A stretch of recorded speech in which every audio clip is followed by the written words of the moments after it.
Hello, friends. Welcome to the Thinning of the Veil podcast. I'm your host, Tia Smith, and we're excited. We've got a lot to talk about with Daryus Howard today. He is our guest, and although I haven't met him in person, I did go to the school that he teaches at, but it was Rick's College at the time, a lot of years ago, if that gives you any indication. But how we came across each other was that my previous guest, Anne Bradshaw, who is the author of True Miracles of Genealogy, uh, printed his story in one of her books. And she said to me, "Hey, you might want to get in contact with Daryus because he's got a cool story to share and cool thinning of the veil experiences to share." So I reached out to Daryus, and he gratefully accepted my invitation to come on and be a guest. I'm going to turn it now over to him to tell us a little bit about who he is and how he started to get involved with the gathering. So welcome, my friend Daryus. Why don't you tell us a little Hi. bit about yourself? Okay, Tia, thank you. So there's kind of the story that is in Anne's book is not actually my first experience, but through the years, I've had cousins and stuff that'll talk about seeing people and other things, and I've never had that experience. I still haven't had that experience, and I'd always think, well, why don't I have any experience like that? Joseph Smith told us that it was very important for us to study about the spirit world and to understand it. And I'd always kind of pondered that and thought about that. But then I guess I had to tell about me. So besides that, I am a professor at BYU. I have been here when it was Rick's College. 1988 was when I started here. So I've been here 37 years. And I write books, mostly short stories for newspapers and magazines across the United States. Every week, I send out stories, and some of them are like in Meridian Magazine, LDS Magazine, and some places like that. I have done the only really, I still call those fiction, even though they're built on true stories. I do take literary license, but I do have one nonfiction book about the Jaredites that I have written. That I've spent like 40 years researching them because they've been fascinating to me. But other than that, I am kind of working on one about the spirit world and the things from the prophets and stuff and what they tell us. But I don't know how long it might be. It might not get finished before I die. But anyway, so my very first experience I actually had, though, actually predated some things with what was in Anne's book, because it was like late 80s, early 90s. The church had asked us to collect all the records in the ward and to put them on a these little um, we had these little 3 by 5 discs back in those days. Our And technology back then. yeah, and we were supposed to record on there and then send that to the church. Well, we had this old guy in our ward who had a big long box that was the width, and he built it himself, his width and of a 3 by 5 card. And it was just super long, and he had every member of the church who had ever been in that ward was in that box. And he's very protective of that box. And so, first off, the bishop had to convince him that he had to let us use them. I got the calling, interestingly enough, I was elders quorum president. I had been a ward clerk, but I'd been called as an elders quorum president, and so they asked me if I would accept to be called back as a ward clerk at the same time, so I would have both callings because I was the only one in the ward that knew how to use a computer. So I agreed to that, and we had a team of four of us. There was the old guy that had the box of cards, and then there were two others besides myself. One was at that time I was about mid 20s and he was about 40. And then we had an older guy, an older gentleman who was about 60, that was also going to work with us. And so I told him I could only do a small amount on Sundays because I needed time to be able to spend out visiting the elders in my elders quorum. And so I said, how about if we scheduled coming on Wednesday nights? And the one of the guys, the guy that was about 40 years old, he said he would not do that. He said, "I will not step foot in that building in the dark of the night." The other guy said, he said, he repaired radiators for tractors and stuff, and he said, with it being summer, I can't, but as soon as we get to fall, I'll be able to do that. So we started out with doing a little work together on Sundays, and we'd get the guy that had all the records. We'd get him to give us a few. He'd only give us a few at a time, and we'd get those, and then we'd have one of them would read them to me, and I would type it in, and the other one would look over my shoulder and check my everything. So he's checking me while I'm putting it in. So it's kind of a nice way to correct. I started also doing some on Wednesdays. I was going to start that process. So I'd go over and get a few from the guy that had them. He'd only give me a few, and he says, I'll stay up all night until you get them back to me. So you've got to make sure you bring them back before you go home. Sure. Yeah. So it's very possessive of him. Well, I can understand. I mean, that's like information that's pretty sacred and Right. And like and he felt responsible, and he'd exactly. done it for like 20 years. Yeah. So anyway, I'd take those to church, the church house, and I'd start punching them in. And then on Sundays, we'd actually also double check those. They double check against those, but so that there wasn't just one check. But anyway, I'd start putting those in. But the very first night, so I've got our kids in bed, and I go over to the church, and so it's fairly late. It's like 8 o'clock at night, and it's dark, and I go in there, and I'm starting to punch things in. Well, I'd been working a little while, and all of a sudden I heard a choir start to sing.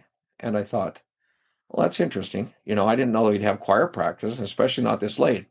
And I kept working and just listening to it. And it was very beautiful music. I couldn't quite make out the words, but it was very beautiful. And so I'm sitting there listening to it, and all of a sudden I got thinking about it a little more, and I thought, well, my wife's involved with the choir, and she never told me that they were having choir practice, and I'm the only bass.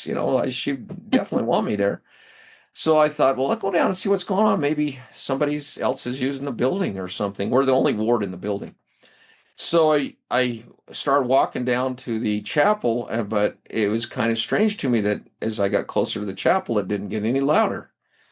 And then when I opened the chapel, it was dark, but I could still hear this singing. And so I went all around, checked every classroom. Everything was dark. Nobody was there. And I just went back to my office. I wasn't afraid. It was a little strange, but Yeah. it was such beautiful music and stuff, and so I would work and listen to that, and I'd work all night. Well, this happened every Wednesday. This music, and the only person I ever told about it was my wife, because I was a little, people Yeah. think You you're don't want to be nuts. crazy. Yeah, I get it. Um, so we got to fall, and the old guy that did the radiators, he said to me, things are slowing down. I'm going to join you this Wednesday. And I got thinking, I wonder if he's going to hear this, or is this just in my head? Or, sometimes even spiritual things can just be for you, and you just hear them in your heart and your mind and stuff. Yeah. But I thought, is he going to hear it too? So we got to the church, and we're working away, and all of a sudden the music started. Well, he started reading to me. He was reading them and then double checking them over my shoulder, doing both jobs. And he started reading them quieter. So I'm thinking, I think he's hearing this. After a little while, he finally stops and he says, "Are you hearing anything?" And I said, "Yeah, I'm hearing a choir singing." And he just goes, "Oh my gosh, I'm so grateful." He said, "I thought, my age, you think you could be losing it, and we had a good laugh. And then he asked me, he says, I told him, I said, "You can go look all over the building. You're not going to see anything." I said, "I already done that."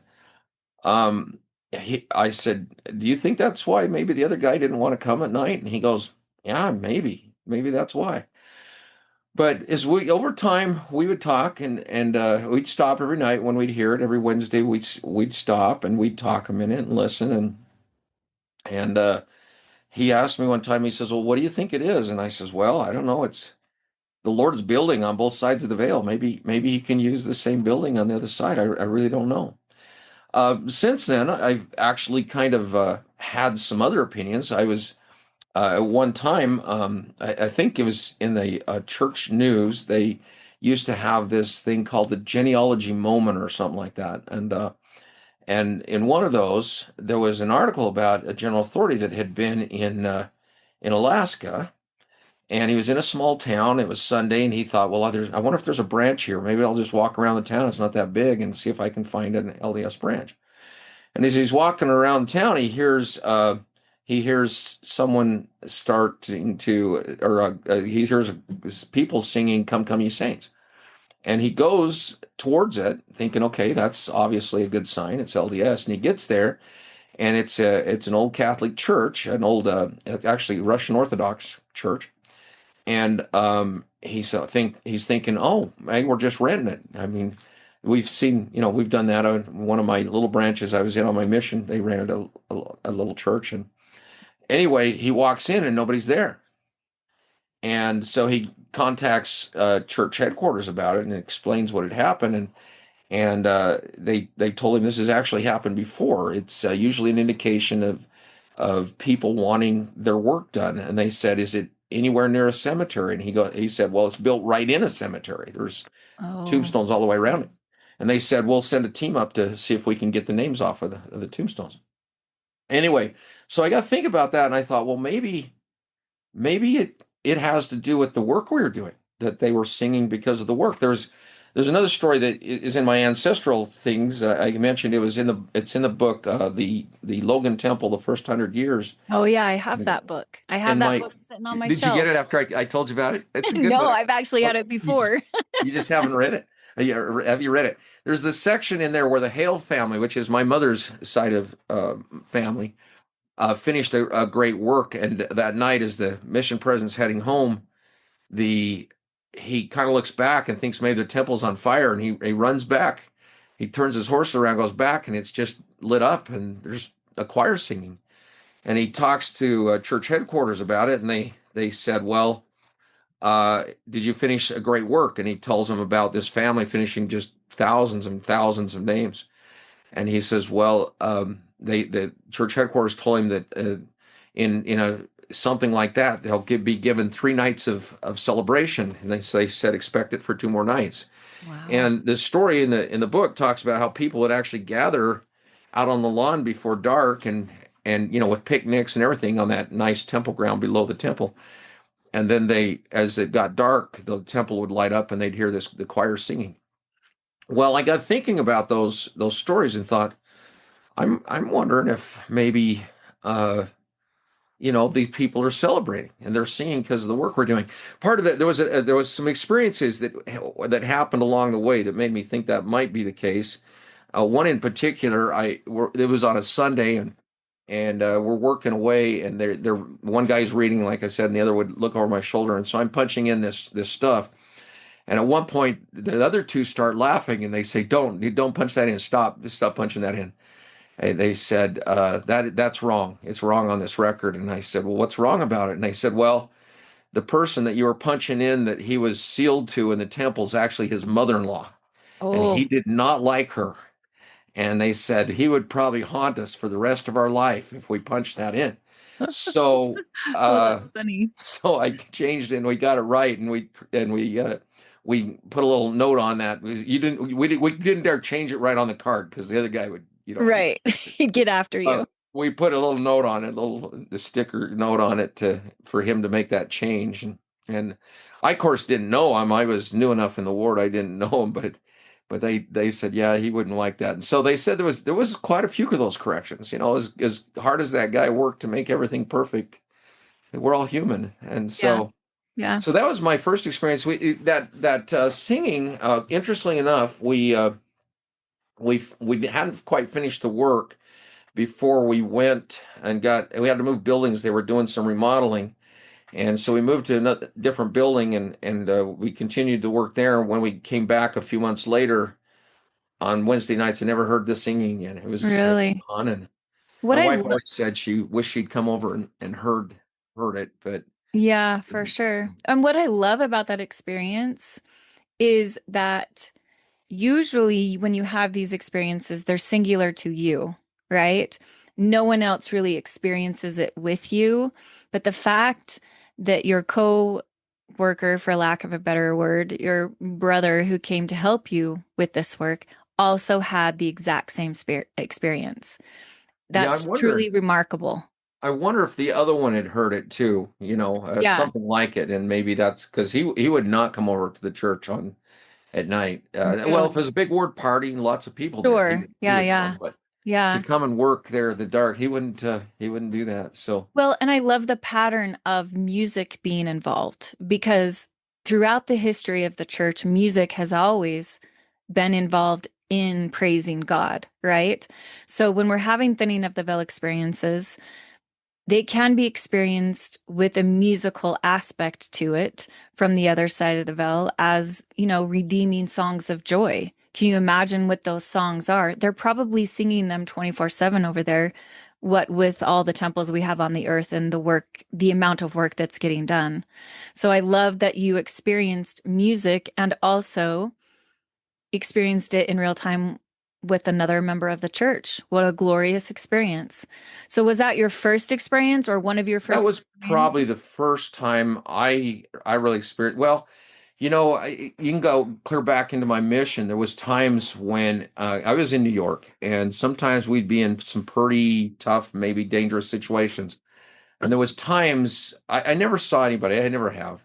Yeah. But there was times I would feel my grandfather, who I did not know, this is on my dad's side, would say, "I'm here Wow. and I'm watching over you."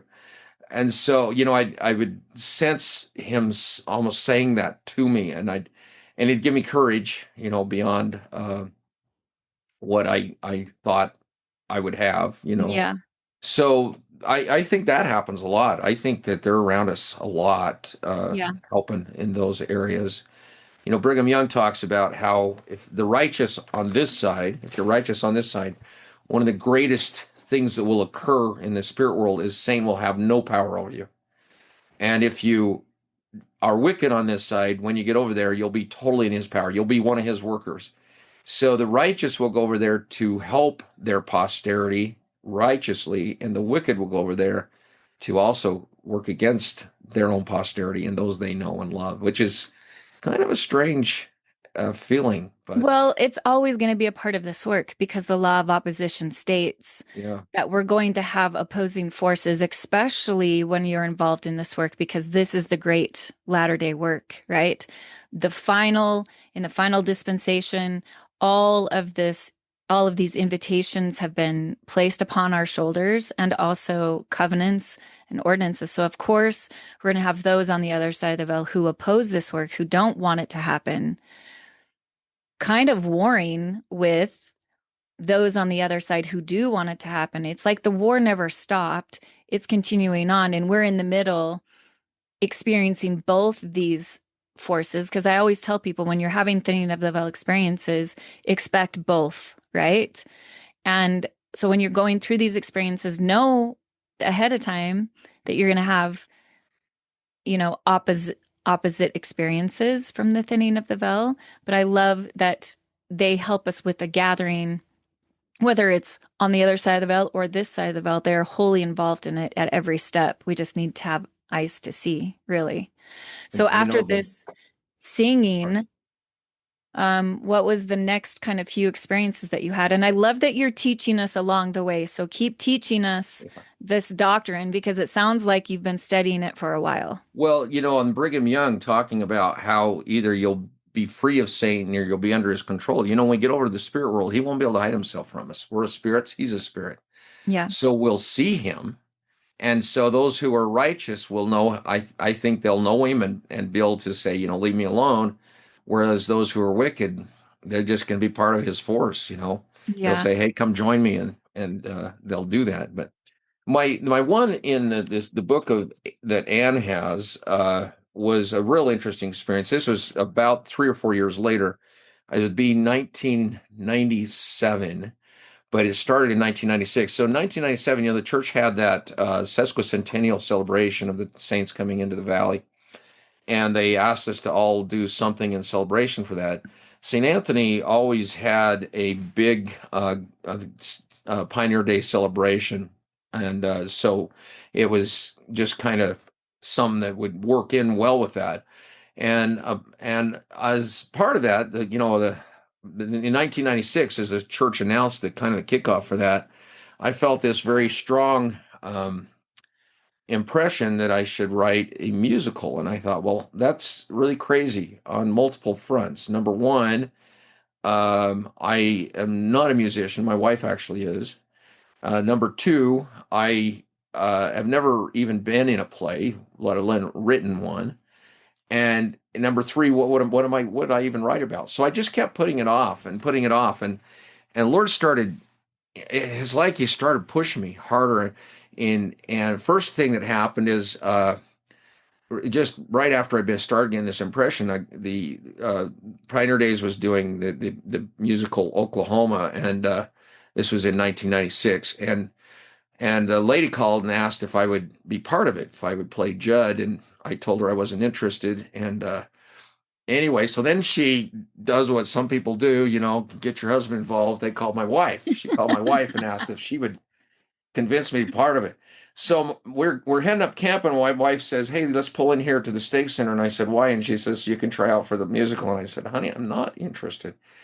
Well, she says, "Let's just do it." So we went in, and there was a guy that really wanted to play Judd, and then he's kind of a little bit like that in real life. And I told my wife, I said, Allie Hackham's the funner part anyway. So when this lady calls and said, instead of playing Judd, would he play Allie Hackham? My wife said, "Oh yeah." He said, "That'd be the." So I came home. I said, "Honey, I didn't say I'd play it. I said it's the funner part." But anyway, that gave me some play experience. I did play it that year, and it gave me some play experience. But I thought I still, music and everything else. Well, anyway, time went on, and it's like I kept getting these promptings. I'd wake up in the morning and I'd have these promptings, and I think, I don't want to do this. And finally, my wife and my children are all in an accident, and I went to the hospital. We went through a lot of ordeal, and some of our children had to have some major surgery, and I was on my way to Salt Lake one morning about 4 or 5 in the morning. I was going down there to get a new van because we totaled our van, and I get this very powerful prompting, and I'm like, okay, what do you want me to write about?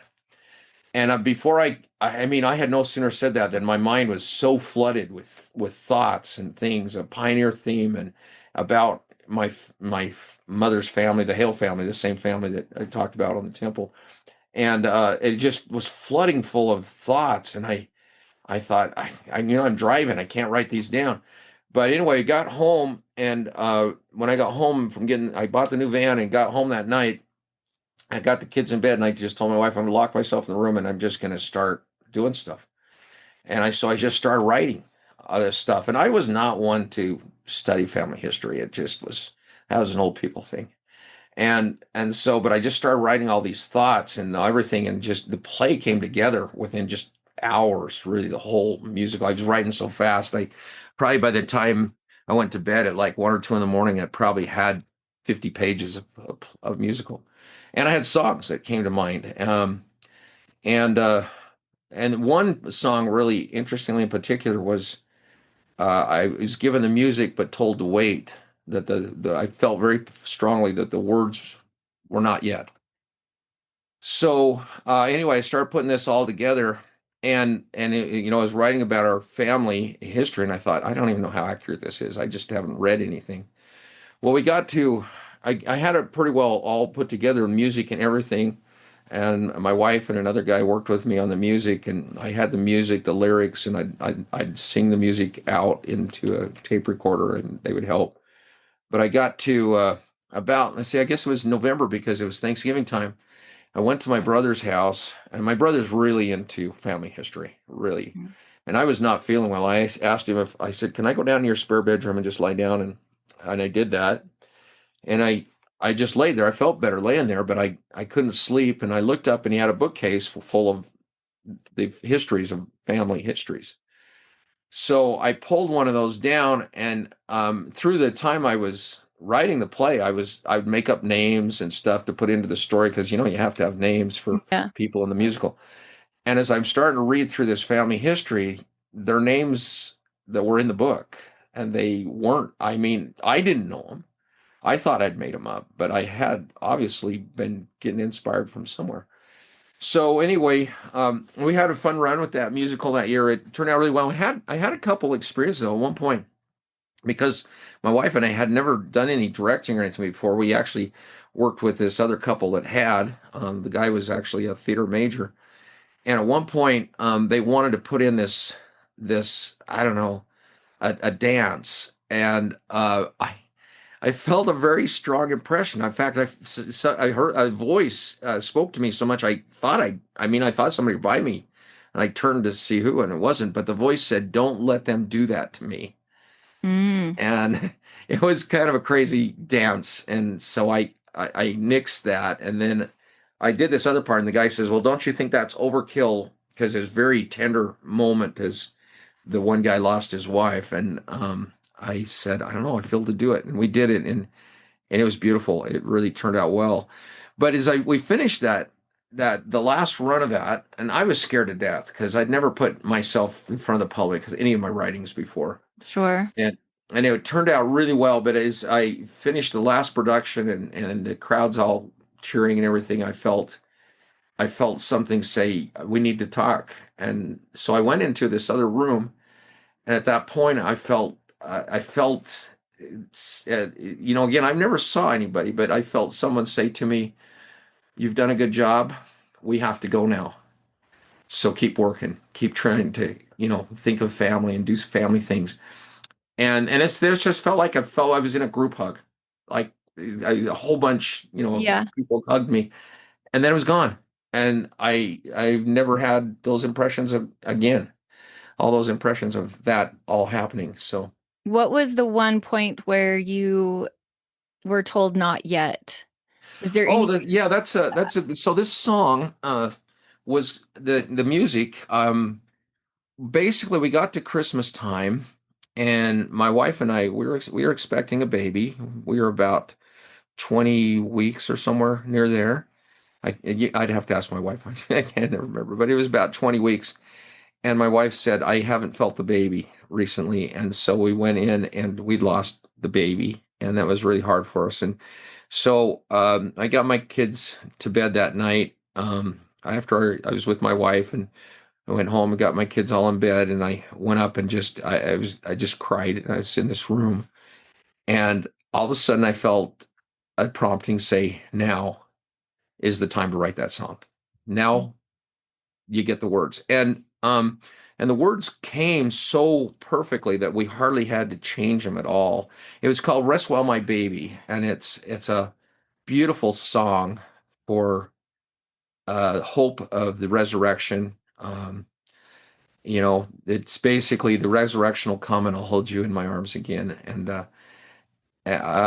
like I say, it's probably the only song we didn't really have to change anything in. It's a beautiful song. I don't even know if I had it. I don't know if you'd want it like add at the end of your podcast or something, but Oh we yeah, can. I would love to. That would be awesome. I'll see if I can find a recording of it. Okay. Well, I know I have a recording, and Okay, we could great. add that at the end or something. That'd be But beautiful. yeah, and it was interesting because I guess I needed my heart to be tender and ready for the words that I felt came that night as I put that together. So.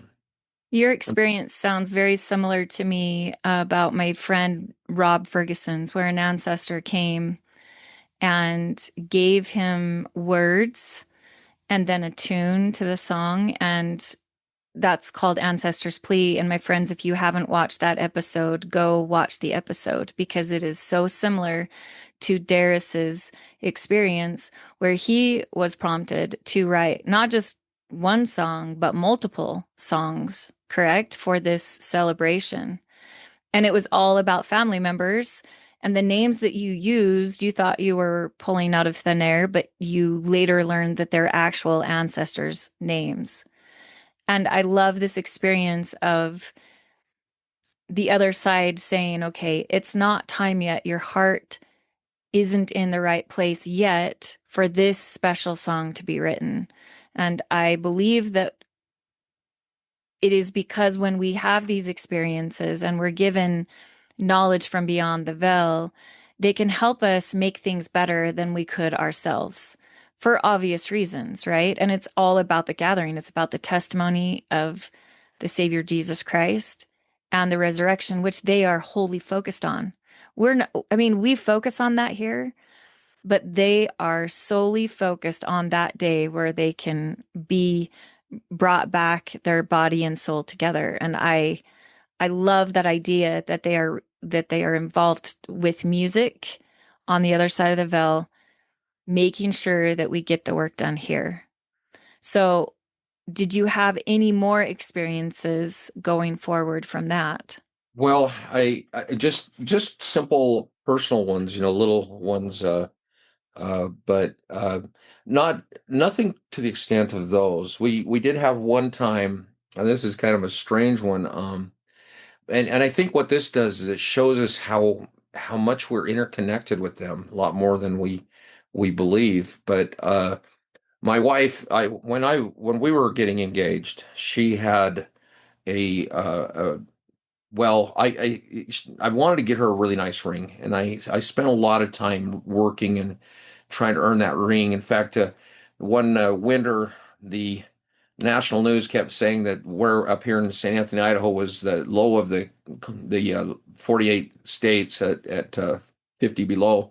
I was working at a dairy, and I'd work these 12-hour shifts, and because they had some people that weren't coming in, I'd sometimes turn around and work at two of them back to back, and so it was just hard work, and it was freezing, and it was miserable work. But I bought my wife this really nice ring, and um, we got to our 25th anniversary, and to her, the diamond meant the most because she felt like the diamond represented our marriage and eternity and everything. And as we were getting close to our 25th anniversary, she felt like that was getting loose, and so we went to a ring shop, and they said, well, they couldn't build it up anymore. They said it's just too worn. We needed to probably move it into a new setting. So she picked out one. We bought the settings. We moved over the diamond, and we actually put a cubic Z in the old one. I told her someday my grandkids would think their grandfather was cheap if they inherit that. But anyway, we moved it over to the new one, and it had a 7-year warning. And I thought, well, this one's lasted us 25 years, so it'll probably last 25. But she was teaching up here. She was teaching elementary music methods. She now teaches music workshops about directed listening and primary all over the church. But she was up here teaching the college, and she calls me at the end of my class, and she's just in tears, and she says the diamonds got on my ring, and it had been 7 years and 1 week since we got it, so it's just Mhm. past the warranty. And so I go over there, and I got on my hands and knees and went up and down the carpet, and nothing. I actually went on my hands and knees all the way out to the car, which I'm sure the students thought I was really strange. But we searched her car, we searched the house for 3 days. We hunted for that diamond, and I finally told her, I said, "Honey, we gotta quit." And so we went to, kind of back to normal life, and my wife that night, I can remember when I told her I had to quit. Like, she just cried, and she cried a lot that night, and it just kind of broke my heart. And so when I got on my knees saying my prayers that night, I said, Heavenly Father, I know to you it's just a rock. It's just a piece of this planet. I said, to me, yeah, it means a little more. I worked hard for it, but I said to my wife, it just means the world. I said, is there any way you could help us?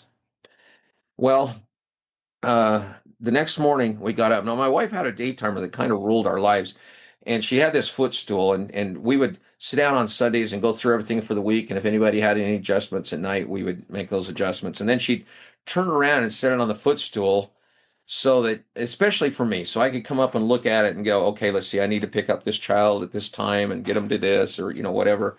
Because I don't know, but guys really my wife is really good. She can see the whole picture. She keeps everything in mind. But me, she'll know this is this day, this is that day, this is this day, and I'll know it's Tuesday. That's about what I know. And so um, I have to have that daytime come up and look at it to remind me what I'm doing that day. And she, that night before, she'd sit on the footstool like usual before we went to bed. But anyway, I was down making pancakes. So at that time we had 8 children. 6 of them were going to school, and we had uh, 3 little foster children that were living with us, and we had 2 little girls from down the street who had come over for breakfast because their mother didn't get out of bed. So we just invited them to come to breakfast, and they'd ride the bus with us.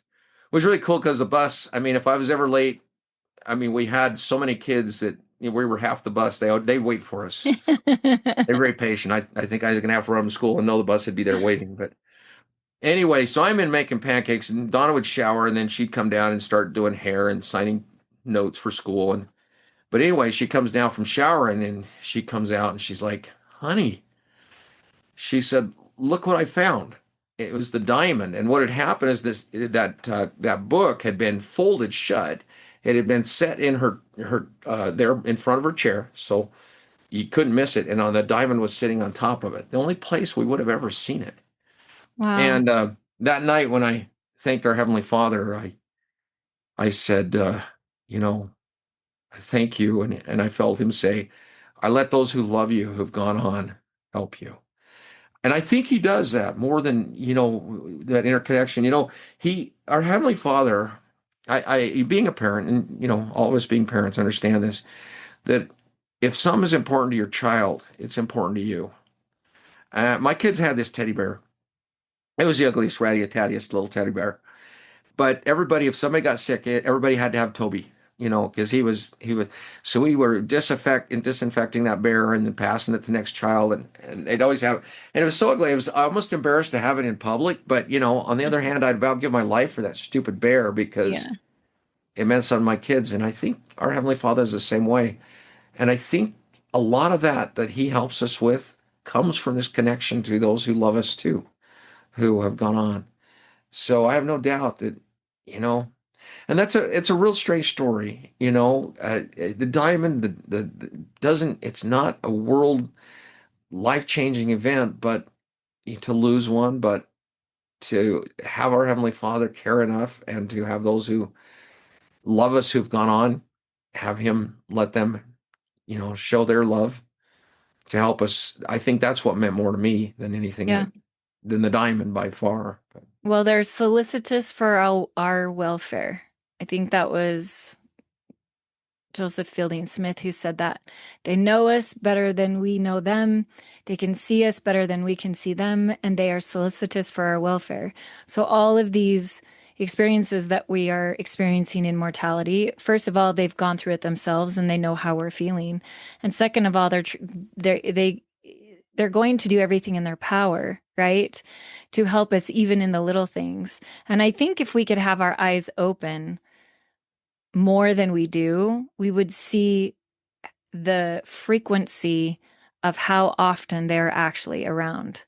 And we are never really alone because they are always there working with us, helping with us, comforting us, being sent from the Savior, right?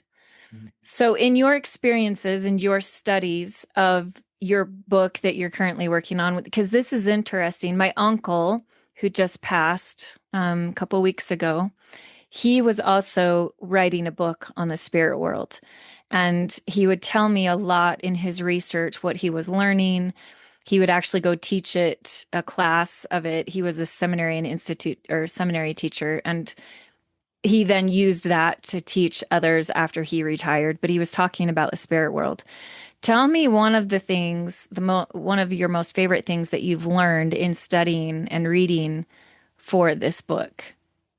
um, I told you about Brigham Young saying that, the greatest event would be that we would not, that we would Satan would have no control over us if we were righteous. And I look forward to that. I hope that I'm righteous and that I'm, joining the team.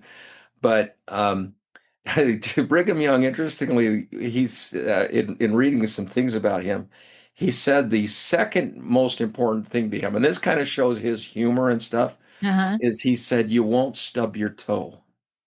And I laugh at that because as I get older, I tend to like stub my toe and fall a little more in a few things. And I think Yeah. Brigham Young had a little bit of a sense of humor on that. But the the concept of getting over there and working. My father, I had a well, my father was a missionary. Like nobody I can even tell you. He loved missionary work. He served in the 1930s, which in the South, he was in the southern states, and he served when there was a time when missionaries are actually still being killed. Oh, wow. And he had one area that he served in, and I maybe can tell this, try to keep this a little bit short, but he and a companion were asked to go to a town that had a little tiny branch, but they was struggling because anytime they got missionaries in there, the missionaries would eventually be driven out. And he was asked to go down there. He says, this little branch needs some help. They need new members. And so he and his companion go down there, and on this certain on their P day, they go to the post office to get stamps. And there's a postmistress there, which kind of tells you something about her. In the 1930s, the post office was one of the main hubs of a town, and so there was very seldom a postmistress because women weren't given those kinds of assignments. But anyway, she sees them, and she approaches them, and she says, "So what are you boys here for? You're here to get some new wives?" Mm. Well, my dad, he'd always, in his missionary work, he always lived by three philosophies. One, he said, never apologize for the Lord. He'd always say, if the Lord has something to say on the matter, use his words. And the third thing he said is, just don't be afraid. You're on the Lord's errand. You're in his hands. So living by this philosophy, he says that in his old farmer vernacular, he would call her a handsome woman. When he uses the word handsome for a woman, it means she's highly educated, well dressed, beautiful. And he turned to her and he says, "Well," he said, "I think polygamy is probably one of the greatest things that happened in the church." And this lady she's really upset. She said, "You better explain yourself." And by this time, there's a group gathering that's getting kind of hostile. And my dad said, "Well," he said, "the nice thing about polygamy is it keeps the weak-minded people out of the church." Wow, that just really, she was highly educated and didn't consider herself weak-minded. So she said to him, we need to talk. So they set up an appointment, but unknown to the missionaries, it was a setup. As they get to her house, which is one of these big southern homes, the verandas and all that, and all the elite ladies of the town are out there sitting around tables smoking. And she sees my father coming. She grabs him and hauls him right up in the middle of these ladies. And she said, "Now, young man, tell my friends what you think of tobacco."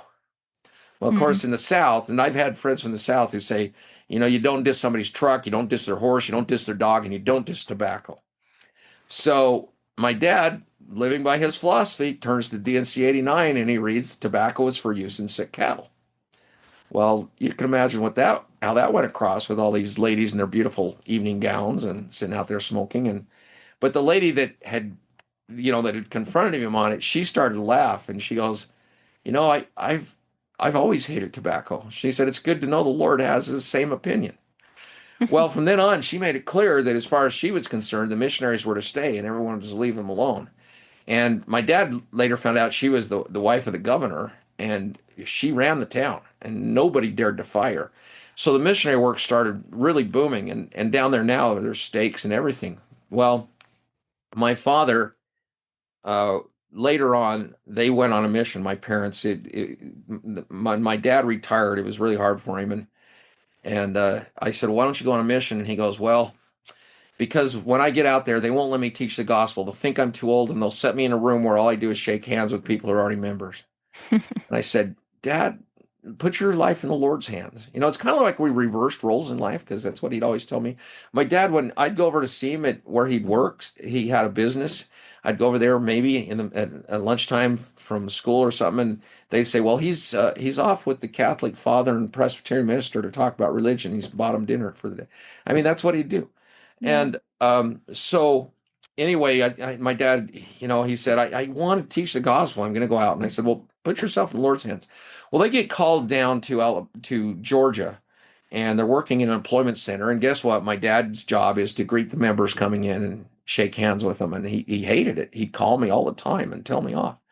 One day he got a very strong prompting that they needed to go down to this lady's grave down in Florida.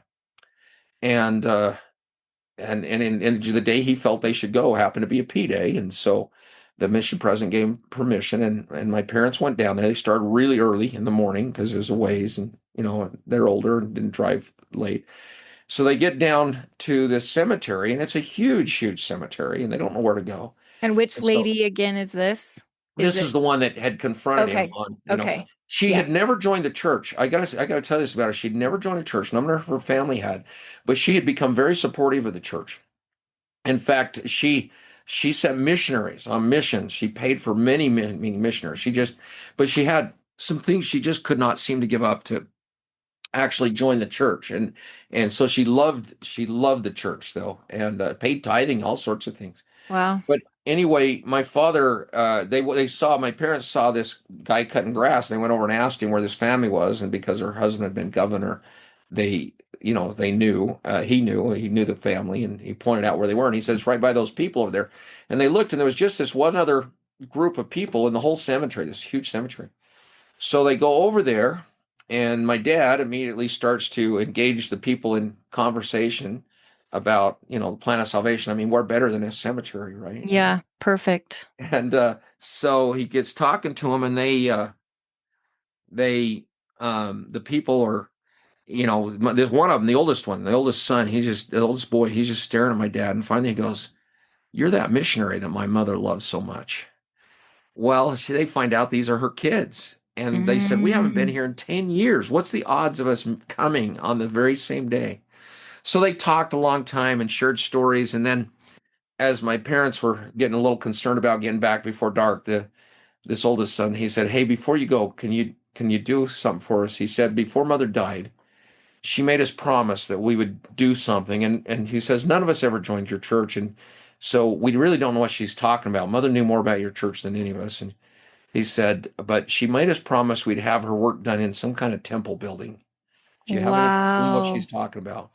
Well, of course they did. And so my mom told them what she'd need and the records and so on. And they said, "Well, we have our dad's, I think it was their dad's youngest sister was the last of that generation." And they said, "She's working on lots of that. We'll get you in touch with her."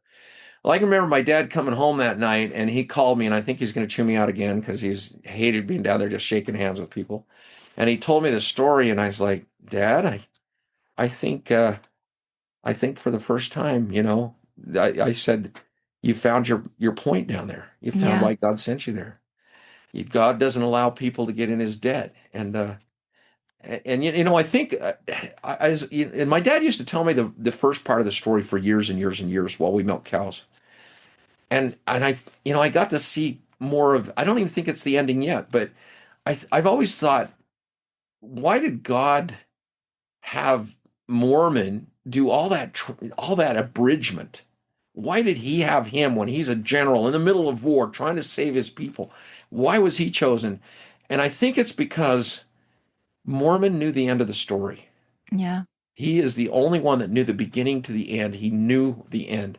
And I thought, with my dad, I always thought I knew the end of the story, but now that I see more of the ending, I don't think it's even the end yet, that it's so powerful. And knowing the end of the story, being the author, is powerful. And I think that's why Mormon, was the one that was called to do that amidst all his things. But anyway, my mom actually got hold of this aunt when they got home from the mission. And the aunt said, "Sure, I'll give you all the stuff, but I want you can't just do her work, that their mother's work." So they said, "You've got to do everybody I've been working on." Because she says, "I know how much," I think it was her sister-in-law, "I know how much she loved your church. You've got Wow. to do it for everybody." And she said, "Including me." And my mom says, Wow. "Well, she says, I'm not sure, we have to have permission of the next of kin." And she goes, "Well, who's more next of kin than myself?" So eventually my mom True did get that. that. She got the work with this lady, and it wasn't very long after she got it and stuff. The old lady passed away. And about a year later, my mom had it all ready, and I had mostly daughters, and my brother had sons, and we joined my parents at the temple, and I got to watch my dad. He couldn't get in the water to do the baptism, so I got to do the baptism, baptize my daughter for her, and just to watch the tears just pour down his face, and he did get to do the confirmation. But anyway, back to the spirit world thing. My mother, when my dad passed away, it just seemed like he was so busy doing missionary work that my mother and I both would sense my brother who'd passed away be the one that would come. He'd come to watch over my mother. He'd come, and I'd sense it. She'd sense it, and she goes, "Son, do you think your dad will even come when I die?" And Yeah. that was her big concern. She Yeah. wanted to know that he would be the one to be there.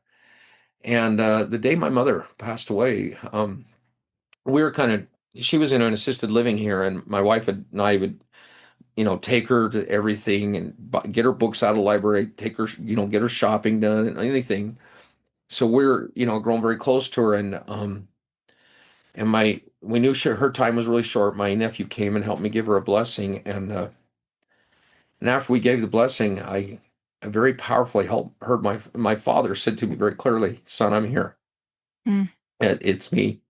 He didn't send my brother in his place. He came from my mother, and that was a very very tender moment to me. And like I say, I've never seen anybody, but I've gotten powerful impressions, powerful things, Yeah. and it's nice to know they're close.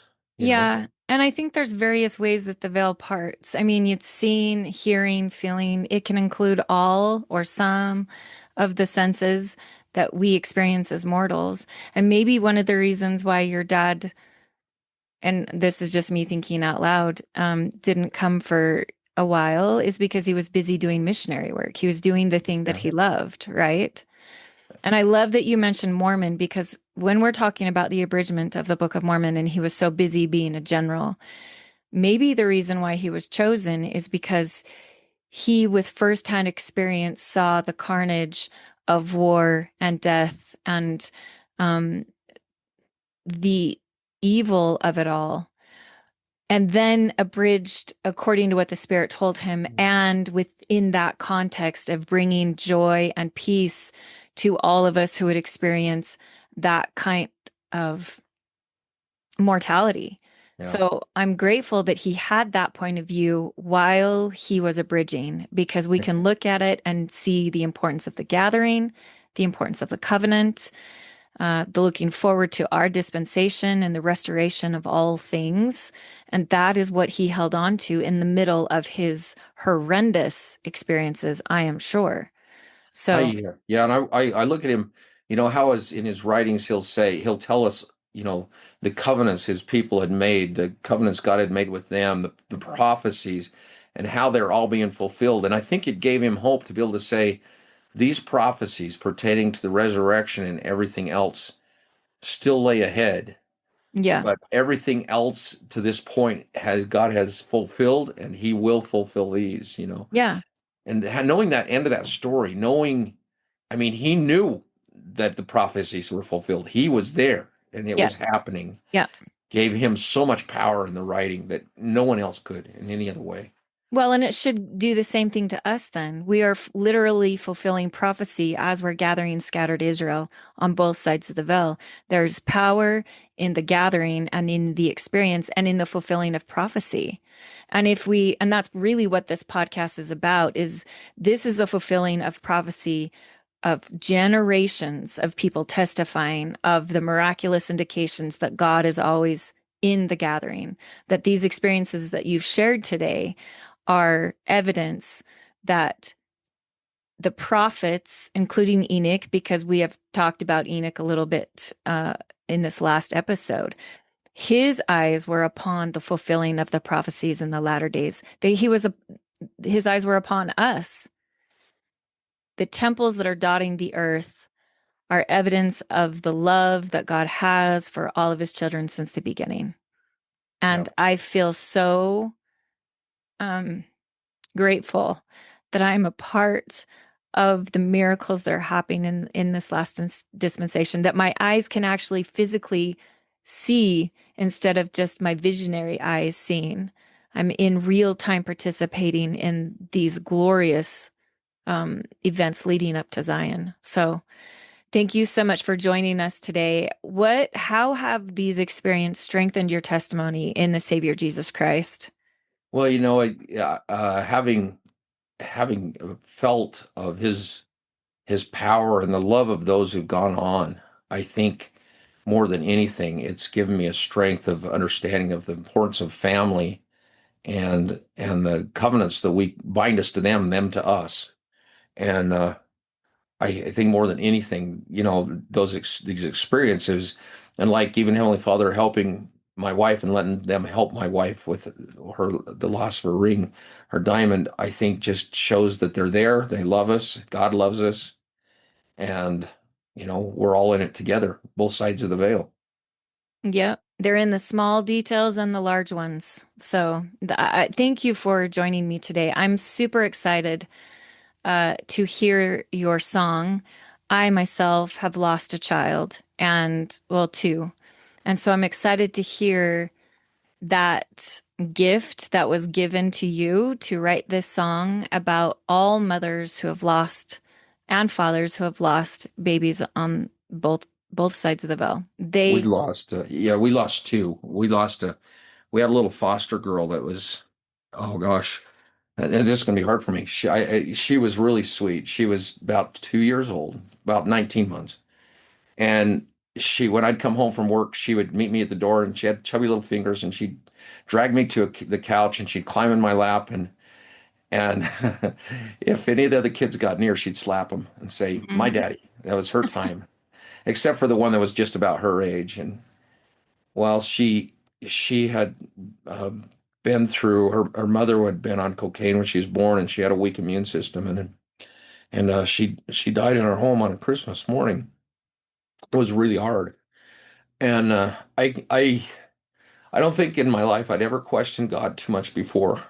Um, but I would try to be strong for my family. When I go out and feed the horses, I'd stay out there for a long time. I'd tell my wife I'd get worried, and I'd just pray and say, God, how could you do that? How could you take our little girl?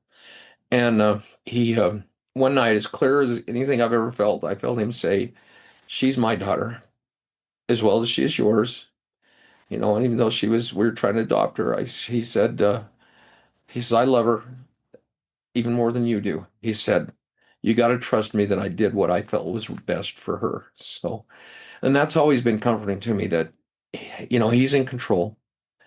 Sometimes when you lose little ones, especially, it's really hard, and you got to trust him that he knows what he's doing and he understands.